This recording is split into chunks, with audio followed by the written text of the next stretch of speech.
நண்பர்கள் அனைவருக்கும் வணக்கம். இந்த பதிவில் இந்த கொய்யா மரத்தை பாருங்கள்.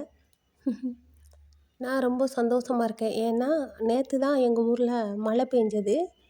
அதனால் இந்த கொய்யா மரத்தோட இலை அப்படியே ஃப்ரெஷ்ஷாக நல்ல துளிர் விட்டு இருக்குது. எங்கள் ஊரில் கடுமையான வெயில், அப்புறம் வெளியிலே போக முடியாத அளவுக்கு காற்று இப்படி பயங்கரமாக இருந்துச்சு. நேற்று தான் எல்லோரும் விதை ஊனி வச்சுருக்காங்க. மக்காச்சோளம், பயிறு எல்லாம் போட்டு வச்சுருக்காங்க அவங்கவுங்க பிஞ்சையில். எங்களுக்கு எந்த பிஞ்சையும் இல்லை. அதனால் நான் எங்கள் தோட்டத்தில் உள்ள இந்த கொய்யா மரத்தை காட்டுறேன். பாருங்கள் எவ்வளோ பசுமையாக இருக்குன்னு. நிறைய காய் இருக்குது, பிஞ்செல்லாம் இருக்குது.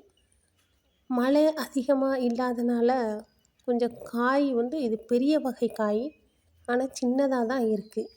நன்றி நண்பர்களே.